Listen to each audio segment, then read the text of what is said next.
Chairman, thank you for being here. Good Yes, afternoon to everyone.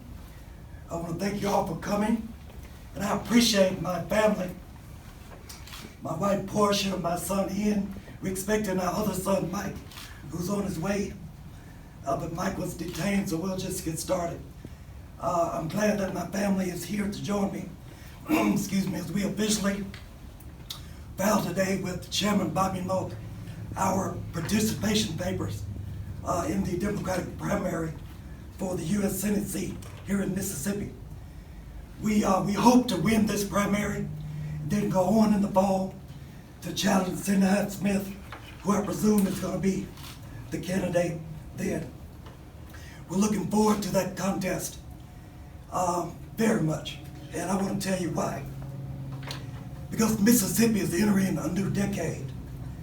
And I really want, as a native son, I want it to be a decade of promise, you know, where we have reliable access to affordable health care, where we have rural hospitals that are financially solving and that are thriving and not closing, where people have access to prescription drugs that are reasonably priced. And then when it comes to public education, I want this decade of promise in 2020 be one where Mississippi has the highest quality education, where teachers can really afford to teach, and where college graduates, once they graduate, they want to stay here, not go to Dallas or go to Atlanta to work or to start a family. I want to be a partner to build a new Mississippi that is really devoid of all those old stereotypes and divisive symbols that have divided people for too long and that has caused others to look away from the state of Mississippi. Now, if we're going to do this, we are going to need an independent senator, someone who has the experience to work across the aisles, irrespective of race, irrespective of party, someone who is just has the vested interest in doing what's good for only the citizens of Mississippi. All of them. Sadly, in her brief tenure, Senator Smith has shown us who she is, and we should believe her. She seems to be only interested in being a follower and not a leader. She seems to be only interested in following the beck and call of her party leaders. She seems to be only interested to be someone who revels in hyper-partisanship and divisive rhetoric, and a follower of others who truck in the same. And I really think that Mississippi deserves better.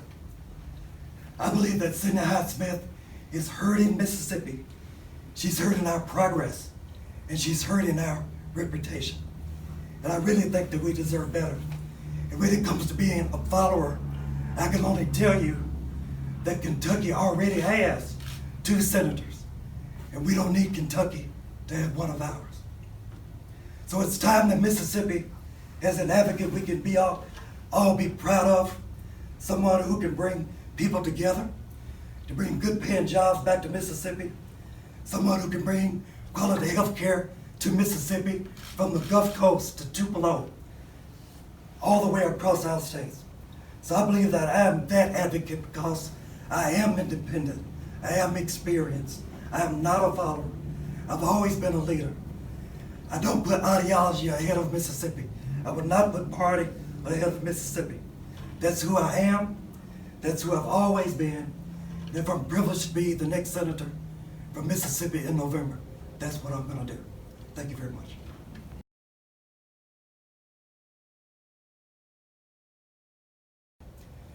It's always challenging. When I faced her before, we had a mammoth turnout in the primary on November 27th, 900,000 voters. It's going to be, of course, a lot more than that this time because, of course, it's a presidential election. But so more people will come out. But those in favor of the president will come out, and those against the president will come out. So it's up to me to just persuade everyone, regardless of who they vote for at the top of the ticket, that I'm the person who they deserve to vote for as their senator. I think she's wrong for Mississippi. I really do, and I said it a minute ago. She showed us who she is. She's been there in the Senate now for a little while, and she's not a leader in the U.S. Senate. She's a follower. Everyone knows this. So, you know, Kentucky has 2 senators. We don't need them to borrow one of ours. So I think she trucks in partisan rhetoric and language, and she appreciates the language of others similarly. So, you know, we're just gonna do a lot better than we did then. And I am looking forward to running against her again.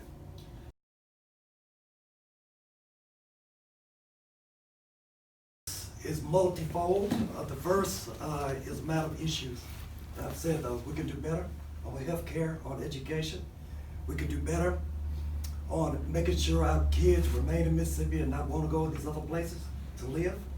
The decision is to present a new Mississippi in the advent of 2020 that everyone can be proud of Mississippi, that boldly goes into the future without hateful rhetoric or divisive symbols.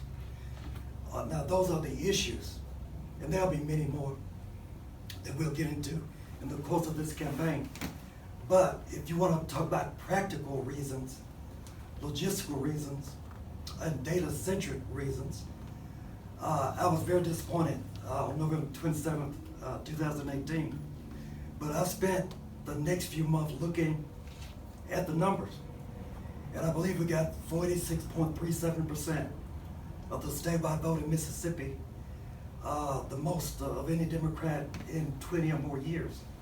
And we only had 6 months or 7 months to campaign. When Senator Cochran resigned was March 11th, 2018. By the time we got a campaign up and going, it was well into the summer. And by the time we knocked on the first door, it was into the fall, and we did that well. So I think that if we have enough time, which we have now, considering having enough resources, which we have to raise, we're going to dramatically increase our numbers in November.